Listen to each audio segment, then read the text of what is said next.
안녕하십니까. 건강한 물을 알려드리는 김민영이라고 합니다. 오늘은 가정이나 산업계에서 심각한 문제를 대두되고 있는 석회수에 대해서 간단하고 쉽게 설명을 드려보도록 하겠습니다. 우선 설명 중에 이제 화학기호라든가 뭐 이온교환이 어떻다는 등 문과 출신이 계시다면은 이해하기가 조금 어려울 수도 있지만은 가능한 쉽고 재밌게 설명을 드리도록 하겠습니다. 석회수란 지하수 사용 시에 석회가 많이 포함된 물을 석회수라고 하죠.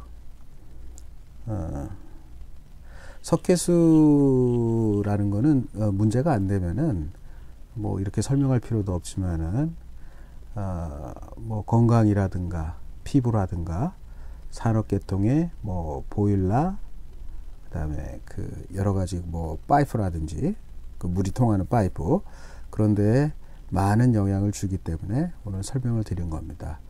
그 중에서 석회수를 마신다든가 샤워를 했을 경우에 우리 인체에 어떤 피해를 주는지 그림과 함께 설명을 드리도록 하겠습니다. 일단은 풍치가 발생됩니다. 그 다음에 빠른 노화. 이것은 뭐냐 하면은 요 밑에 그 피부 모발 및 피부 건조가 있습니다. 그렇기 때문에 이제 빠른 노화가 오게 되는 건데요.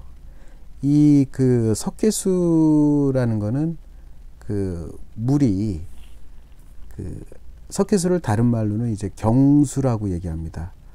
더 다른 말로는 센 물이라고 얘기합니다. 말 그대로 물 자체가 세고 경도가 있습니다. 경도라는 건 뭐냐면 단단하다는 거죠.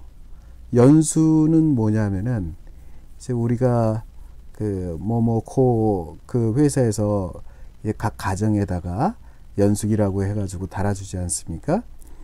그러면은 거기에서 나오는 물은 연수로 해가지고 물이 굉장히 부드러워요. 그렇기 때문에 이제 부드러운 물을 연수라고 하고 딱딱한 물을 경수, 센 물이라고 합니다. 근데 석회수는 굉장히 강한 경도가 굉장히 높고요. 그 다음에 센 물이기 때문에 이런 물을 사용 시에는 그 피부가 굉장히 빨리 건조해집니다. 또한 뭐 비누라든가 샴푸라든가 거품이 잘 안 나요. 그렇기 때문에 샤워할 때 충분하게 때를 씻어준다든가 그러지를 못합니다. 제일 중요한 거는 이제 알카리도가 굉장히 높고요. 그렇기 때문에 피부 건조를 일으키면서 또한 그 씻고 나더라도 뭔가 이렇게 그 꺼림직한, 쉽게 설명을 드리자면은 이제 우리가 바닷가에 가가지고 그 해수욕장에서 헤엄을 치지 않습니까? 그리고선 그 씻고 그 맑은 물로 씻지 않을 경우 조금 있으면은 몸이 굉장히 뭐 이렇게 가루 같은 게 묻어 있고, 그 다음에 머릿결을 만져보면은 머리가 그냥 딱딱하죠. 쉽게 얘기해서 뭐 플라스틱 같이 이렇게 딱딱한 그런 상태가 되는데, 바로 이게 그 석회질도 동일한 경우로 설명을 드릴 수가 있습니다. 그렇기 때문에 피부가 굉장히 건조해지기 때문에 주름살이 일단은 많아집니다. 그리고 그 건성 피부 같은 경우에는 이제 살갗이 좀 이렇게 일어나는 그러한 이제 현상을 좀 보이고요. 그렇기 때문에 이제 그 빠른 노화가 올 수 있고요. 이 물을 이제 음용 시에는 담석증이라든가 요로결석증, 석회로 인한 각종 암, 신장질환, 필요한 미네랄을 흡수하는 것을 방해하고 당뇨 및 성기능 퇴화, 요거는 이제 신장질환하고 그 관계가 있고요. 중추신경 구조 변형을 일으키고 알츠하이머까지 일으키게 됩니다. 결과적으로는 그 석회수의 주요 그 포함된 가장 큰 영향을 주는 것은 탄산칼슘입니다. 탄산칼슘은 칼슘과 탄산이 섞여져 이온 결합을 해가지고 하나의 탄산칼슘이 만들어지는데요. 여기에 있는 칼슘이 이게 그 어떤 잘 아시다시피 뼈를 만드는데 이제 칼슘이 필요하고 뭐 여러 가지가 있듯이 이게 너무 과하게 됐을 경우에는 담석증 같은 게 그 결석이라든가 작은 돌 같은 게 이제 생기게 되는 거죠. 그래서 이런 게 이제 여러 가지 뭐 신장을 뭐 안 좋게 한다든가 그런 거를 유발을 시킵니다. 그 다음에 다리 같은 경우는 이제 부종도 생기고요. 제일 문제가 되는 건 이제 아토피 질환입니다. 아토피라는 거는 이제 그 영유아기라든가 그럴 때 많이 생기지만은 요즘에는 이제 도시의 환경 공해라든가 아파트에서 나오는 여러 유해 물질, 그 다음에 그 물에 대한 오염, 그런 거로 인해 가지고 그 성년이 돼서도 아토피로 고생하시는 분들이 많습니다. 그래서 그 이제 물과 음식과 공기 세 가지를 좋은 거로 쓰시면은 건강한 상태를 유지할 수 있을 거라고 생각을 합니다. 산업용 피해는 굉장히 심각합니다. 연간 이 석회수 때문에 불필요한 비용이 엄청나게 들어갑니다. 그 금액에 대해서는 제가 잘은 모르지만은 그 투입 안 해도 되는 비용이 추가적으로 엄청나게 발생이 되는데요. 여기 뭐 여러 방송에서도 나왔지만은 그 일단 관을 녹슬게 하고요. 그 다음에 여러 오염 물질이 생기기 때문에 마시지를 못하게 하고, 특히나 이제 발암 물질까지 생기는 그러한 이제 그 현상을 보입니다. 방송에서도 나왔지만 배관부시 가볍게 여기기엔 너무 위험합니다. 왜냐? 이게 뭐 녹물, 이물질로 인해서 맛, 냄새 및 색깔, 물 자체 색깔도 바뀌죠. 청록색이라는 건 뭐냐면은 석회질이 섞여 있는 물은 약간 녹색입니다. 그래서 우리가 그 뭐 동남아라든가 뭐 그런 데 가면은 물이 이제 색깔이 녹색인 데가 많아요. 보기에는 굉장히 좋지만은 이 물 자체에는 석회질 성분이 굉장히 많이 녹아 있는 겁니다. 그래서 이 물을 음용을 한다든가 여기서 이제 헤엄을 친다든가 수영을 한다든가 그랬을 경우에는 피부에는 상당히 좀 안 좋은 거죠. 또한 그 배관 재질의 손상으로 누수가 생길 수 있습니다. 이거는 그 옆에 그림에서 보듯이 이 스케일이 쌓이게 됩니다. 탄산칼슘이라는 게 이제 그 이 벽면에 차츰차츰 이제 붙기 시작합니다. 고혈압이라고 해가지고 혈관을 막아준다는 그런 것처럼 그 점점 스케일이 높아져 가지고 관을 막습니다. 뭐 이렇게 돼 가지고 결국은 이런 형식으로 해 가지고 그 물이 통과해야 되는데 그 관을 막아버리기 때문에 이 물이라는 거는 이제 그 밀도가 낮은 부분으로 계속해서 힘을 가하게 되죠. 그래서 그 우리가 밀도라는 거는 쉽게 설명을 하자면은 그 우리가 이제 풍선을 붑니다. 풍선을 부는데 풍선 자체는 이제 동그랗게 그 불리죠. 근데 그 한쪽에 이제 손이라든가 그런 거로 힘을 줘서 이렇게 그 잡으면은 이 잡은 부분은 이제 그 밀도가 높다고 얘기하고요. 잡히지 않은 부분은 밀도가 낮게 됩니다. 그래서 그 밀도가 높은 부분에 있는 공기까지 밀도가 낮은 부분으로 해가지고 이렇게 볼록 오뚜기 모양으로 볼록 튀어나오는 그런 거를 그 아실 텐데요. 그걸 이제 밀도라고 얘기합니다. 공기에 대한 밀도지만은 이거는 이제 물에 대한 밀도인데 마찬가지로 이 밀도가 낮은 부분, 그러니까 스케일이 좀 적게 쌓인 부분이겠죠. 그쪽으로 계속 침투하다 보면은 결과적인 거는 이제 그 파이프가 그 손상이 돼 가지고 물이 셀 수 있는 환경까지 가는 겁니다. 이러한 부분에 세균이 기생이 가능합니다. 이게 큰 문제인데요. 일단 이 스케일이 쌓이게 되면은 물이 이제 제대로 통과 못하고 고여있는 부분이 항상 생기게 됩니다. 그렇기 때문에 그쪽에는 이제 세균하고 대장균, 뭐 어떤 그 바이러스, 뭐 그런 게 이제 그 기생이 가능한 거죠. 온수라인의 급격한 열 효율 감소. 이거는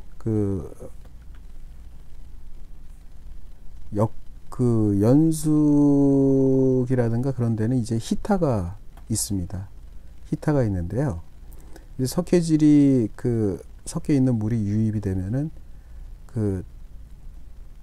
온수기는 물을 데펴줘야 되기 때문에 히터가 항상 섞여 있습니다. 전기 히터라든가 뭐 가스 히터라든가. 근데 이 석회질, 탄산칼슘 같은 경우는 온도가 올라가면은 분자 활동이 활발해져요. 그래가지고 스케일을 더 많이 생기게 합니다. 그래서 지하수에서 유입된 석회질은 저수조의 벽면 및 히터 등의 스케일을 형성하며 히터의 성능 저하 및 고장의 원인이 됩니다. 요게 이제 스케일이 쌓인 거고요. 요게 이제 히터인데요. 이 히터가 열을 갖다가 발산을 시켜줘야 되는데 겉에 이제 스케일이 쌓이게 되면은 열 전달을 제대로 못합니다. 그렇기 때문에 필요 없는 어떠한 그 전기를 더 많이 써야지만은 우리가 설정해 놓은 온도로 가기 때문에 추가적인 비용이 많이 들고요. 이 스케일이 점점 더 많이 쌓이게 됐을 경우에는 히터의 운행 자체가 불가능합니다. 그래서 고장을 일으키는 원인이 되는 겁니다. 쉽게 설명을 하자면은 탄산칼슘, 아까 CaCO3라는 탄산칼슘은 물과 만나서 앙금으로 석출되며 저수조 벽면 파이프 등의 스케일이 발생합니다. 특히 온수에서는 불자 등이 활달해져 스케일 형성이 활발해지고 히터 및 열 발생 부위에는 특히 스케일량이 많으며 스케일 형성 시 히터 표면과 분리되지 않아 이거는 쇠 수세미로 밀어도 떨어지지가 않습니다. 약품 등으로 제거하였으나 그 약품 자체를 이 스케일은 제거할지 몰라도 이 스케일이 이제 그 하수라든가 그런데 2차 피해를 줄 수가 있고요. 또한 이게 완벽한 처리 방법은 아닙니다. 왜냐하면은 이 석회질 물은 계속 들어오는데 한번 스케일을 벗겨냈다고 해가지고 또다시 안 생긴다는 보장은 없거든요. 계속해서 해야 되기 때문에 이 약품이라든가 어떠한 스케일을 안 쌓이게끔 하는 비용이 계속해서 추가가 되는 거죠. 또한 산업용 및 가정용 파이프에 다량의 스케일이 발생하여 유로를 막아 각종 배관, 산업용 배관, 온수 배관, 냉각수 배관 등에 영향을 주고 우리가 이 멤브레인이라는 거는 이제 어떤 석회질, 탄산칼슘이 통하지 못하게끔 필터로 막아주는 겁니다. 근데 이제 석회질이 많은 부분에서는 이제 많이 쌓이니까 멤브레인이 이제 망가집니다. 수명을 단축시키고 뭐 전기 이온수기의 수명을 단축. 근데 이게 멤브레인이 상당히 비쌉니다. 그렇기 때문에 멤브레인 같은 경우는 정수기 같은 데도 사용을 하지만은 이거는 굉장히 비싼 어떠한 처리 방식이기 때문에 요런 거는 이제 음용수라든가 그런 데만 사용을 하지 뭐 샤워기라든가 산업용이라든가 이런 거는 비용 부담 때문에 사용을 잘 안 하고 있습니다. 이제 열교환기의 세정 및 방청제까지 설명을 드렸고요.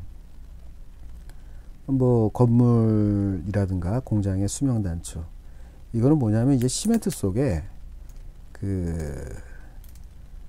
이제 뭐 바닷물이라든가 뭐 그런 거 및 석회로 이제 시멘트를 만들다 보니까는 그 안에 있던 이제 석회가 이제 풍화작용하고, 그 다음에 그 어떤 비가 왔을 때는 아까 얘기했듯이 석회수가 만들어져 가지고 그 시멘트라든가 그런 게 좀 약해집니다. 그래서 그 수명의 단축을 그 불러일으키고요. 그 다음에 수압 저하도 마찬가지로 이러한 현상이 발생되기 때문에 수압 저하를 그 야기를 시킵니다. 자, 석회수의 본격적으로 이제 석회수의 그 왜 발생되는지 그거에 대해서 설명을 드릴 건데요. 원인 물질은 이거는 이제 땅속입니다. 땅속 흙 속에 그 칼슘이라든가 마그네슘이 있어야 되고요. 그 다음에 공기와 공기 중에 뭐 이제 산소와 이산화탄소가 물론 다 있습니다. 그 다음에 물이 있어야 됩니다. 이거는 통상적으로 이제 빗물이고요. 그 우리가 이제 석회수가 경도가 높다, 낮다, 센 물인데 이 센 물은 경도가 얼마다, 경도가 뭐 얼마다. 이거를 이제 그 우리가 총 경도라고 얘기를 하는데요. 총 경도의 단위는 파트 퍼 밀리온으로 100만 분의 1 단위인데요. 이거는 이제 그 1g의 물에 그러니까 100만 분의 1개짜리 그 100만 분의 1개짜리의 그 석회수가 있는 그 단위를 이제 ppm 단위라고 합니다.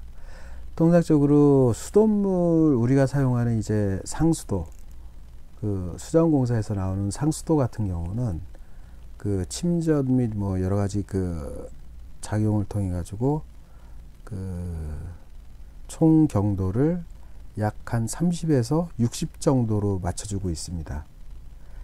그런데 그 우리가 사용하는 지하수, 특히 이제 석회질이 많은 그런 지역 같은 경우는 그 아까 수돗물이 30에서 60 ppm이라고 얘기했는데 석회석이 많은 지역 같은 경우는 900에서 뭐 어떤 심한 데는 이제 그 외국 경우 같은 경우는 2000까지도 올라가는 지역이 있습니다.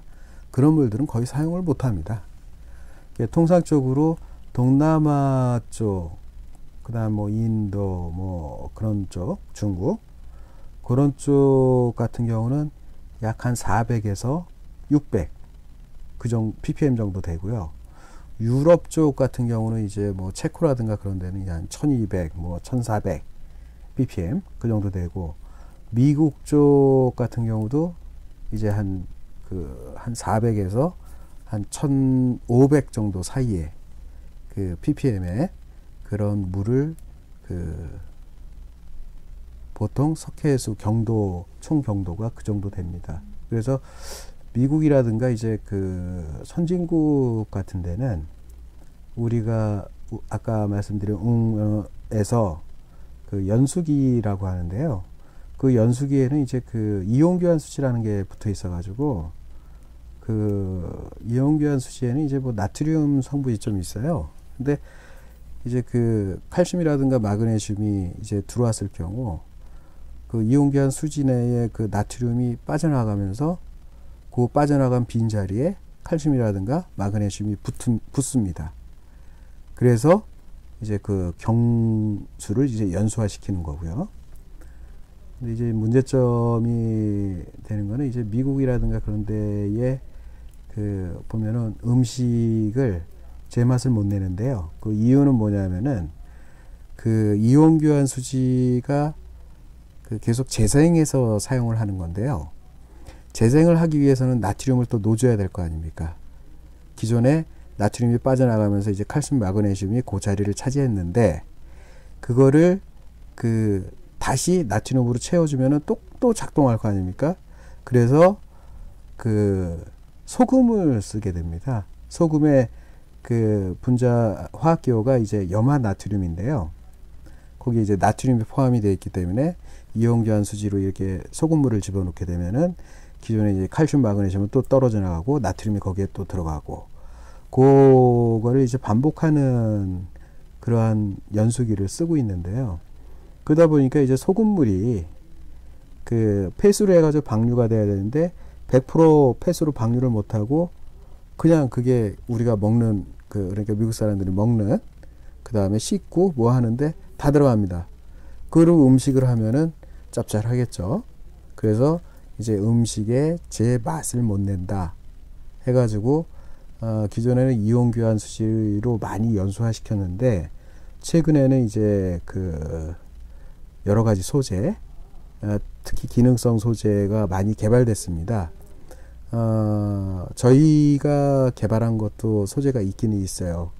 근데 이제 천연 소재를 이용해서 소금물이 필요 없는 그거를 이제 그 소재를 개발을 해서 그 연수 시장에 이제 조금씩 사용을 해 나가고 있습니다. 자, 그 석회수가 만들어지는 설명을 드리겠습니다. 그 아까 석회수가 만들어지기 위해서는 칼슘과 마그네슘이 있어야 되고 마그네슘이 있어야 되고 공기 중에 산소하고 이산화탄소가 있어야 되고 또한 빗물, 물, 레인이 있어야 됩니다. 그래서 이게 그 5가지가 섞여야지만 이제 석회질이 나오게 됩니다.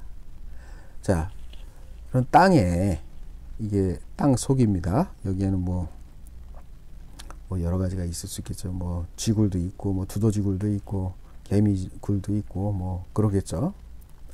자, 땅 속에는 칼슘이라든가 칼슘이 그 산소가 없는 칼슘이라든가 마그네슘이 있습니다. 근데 이게 이제 그 풍화작용, 바람이 많이 불고 오랜 세월이 지나면서 그 마그네슘이라든가 칼슘에 그 산화를 시킵니다.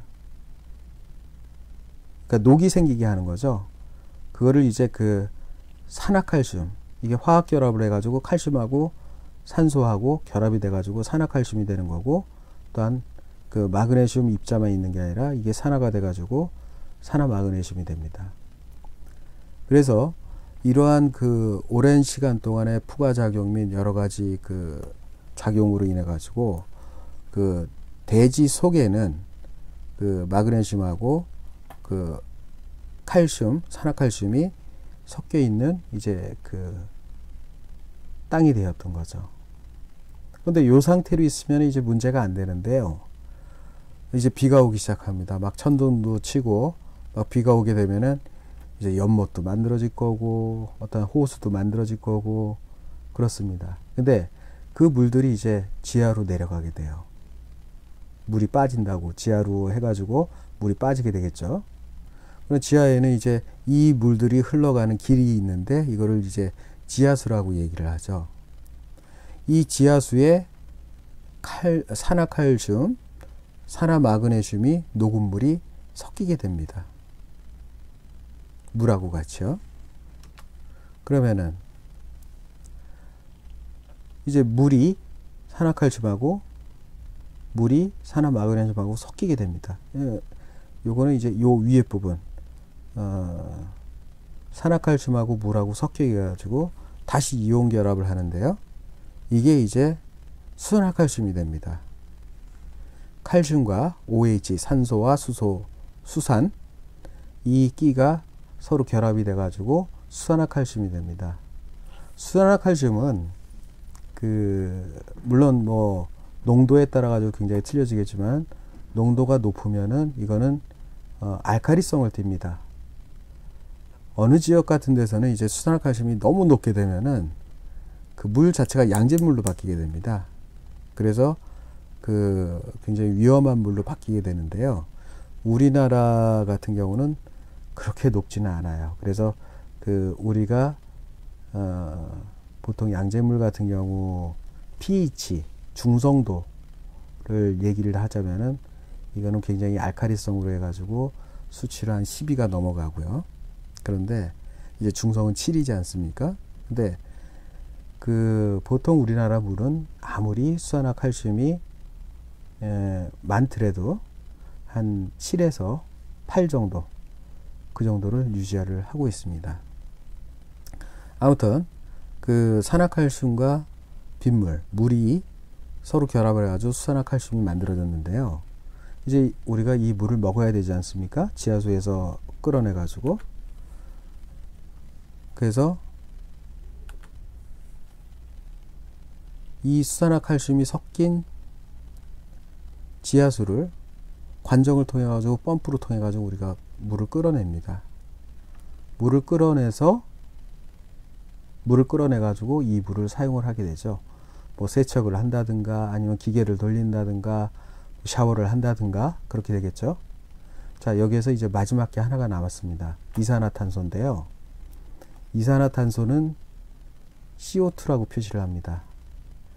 근데 우리가 그 에어, 이건 공기죠. 우리가 마시면서 숨을 쉬는 공기입니다. 공기의 성분은 산소만 있는 게 아니에요. 우리가 공기 하면은 산소 그렇게 얘기하는데 공기 속에는 질소가 가장 많아요. 이게 75%가량 들어가 있습니다. 산소는 23%밖에 안 됩니다. 또한 이산화탄소가 CO2가 한 1% 정도 섞여 있고 나머지로 뭐 알곤 뭐 여러 가지가 섞여 있어요. 또 그러니까 우리가 그 공기라고 얘기하는 거는 순수 산소 100%가 아닌 거는 그 아셔야 될 겁니다. 자, 여기서 문제가 되는 게요. 산소나 질소나 뭐 그런 거는 문제가 안 되는데 이산화탄소가 문제가 됩니다. 공기 중에 섞여 있는 이 물이 이제 그 아까 CaOH2 수산화칼슘이 섞인 물이 끌려 나와 가지고 대기 중으로 나오면서 이산화탄소하고 또 화학 결합을 합니다. 그게 이제 탄산칼슘이거든요. 탄산칼슘이 이제 석회수의 가장 기본적인 그 분자 구조입니다. 이 탄산칼슘은 그 예를 들어 가지고 그 뭐 종유석이라든가 뭐 석회질 동굴이라든가 뭐 그런 것도 이제 탄산칼슘이 형성이 되면서 이제 종유석도 내려오고 막 그렇게 되는 건데요.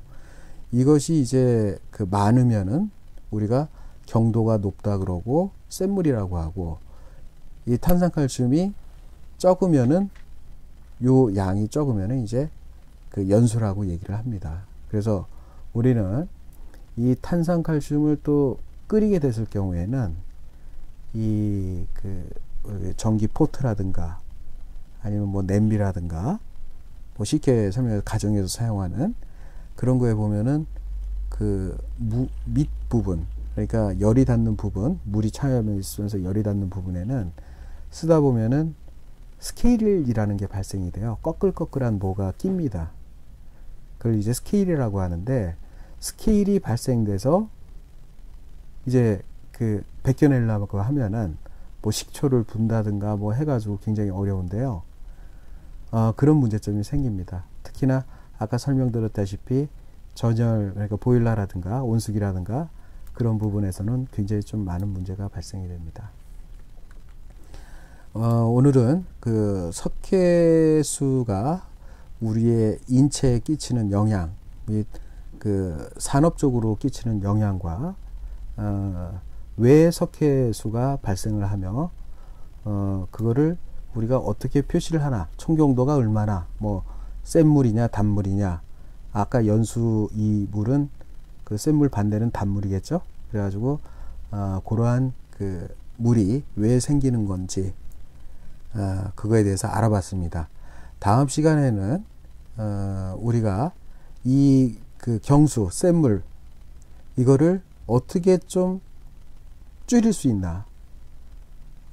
일부 그 미국에서는 뭐 이온교환 수치를 써가지고 줄인다고 했는데, 이거를 효과적으로 어떤 소금물 없이 깨끗하게 사용을 할 수가 있나. 그래서 아토피라든가 어떤 그 피부 노화라든가 그런 걸 방지할 수 있을까. 그거에 대해서, 그거를 이제 필터라고 하고요, 소재라고 합니다. 기능성 소재라고. 그거에 대해서 알아보도록 하겠습니다. 오늘 수고하셨습니다. 감사합니다.